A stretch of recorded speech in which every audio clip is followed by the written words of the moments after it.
Hi, Mr. Leighton here. Essential question number 7 for Unit 1. How is the American Revolution a prime example of enlightenment ideas? First, John Locke and natural rights. Natural rights come from God, not the government. Government is formed by the people to protect those natural rights.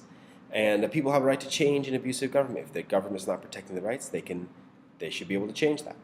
Second, kind of influence on the American Revolution is in English traditions. And you have the English Bill of Rights, gave certain rights to English citizens. And colonists viewed themselves as English. And this is important because if you go back to natural rights, John Locke, if a government is not protecting their natural rights, not protecting their rights, then people should be able to change that abusive government. So if the colonists viewed themselves as English, and they weren't being protected given the rights that were given to them under the English Bill of Rights, then they should be able to change that government. So you have a road to revolution, kind of the steps towards revolution.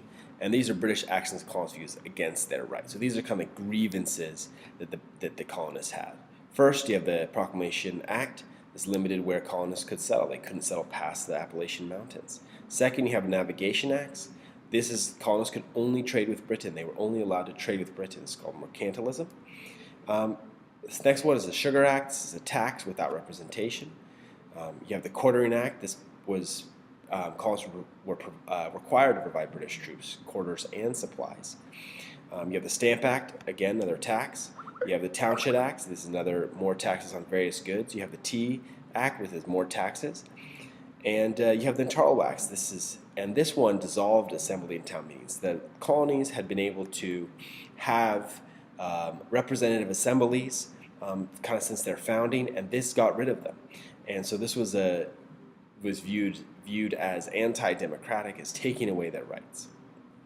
And finally, you have the Quebec Act.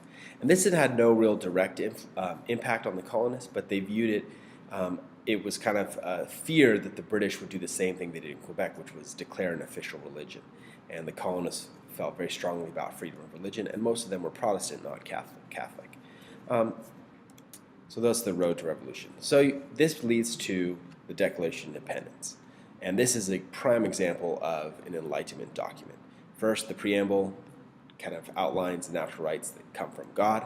Then you have the Declaration of Natural Rights. This is basically straight out of John Locke. All men are created equal. God-given rights, not the monarch-given rights. That governments receive their power by men, not God, meaning God is not saying this government has power, that people give the government power and are made to protect the people's natural rights. So it is the right of the people to change governments when the government breaks a social contract with the people.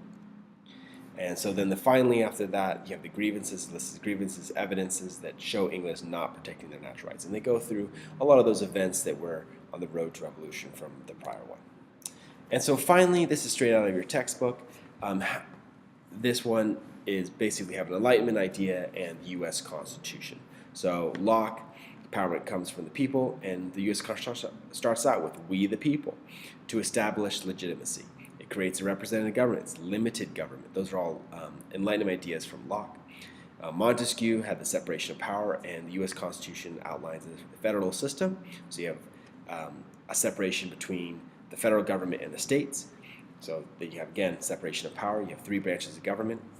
Both these things provide a system of checks and balances. Rousseau's idea was direct democracy, and in the United States Constitution, we provide for direct election of the President and Congress, and later both the House and the Senate. Voltaire's idea of freedom of speech and religious toleration were both enumerated in the Bill of Rights. And Beccaria, this is the right of the accused and no torture. Again, these are enumerated in the Bill of Rights, specifically prohibiting cruel and unusual punishment.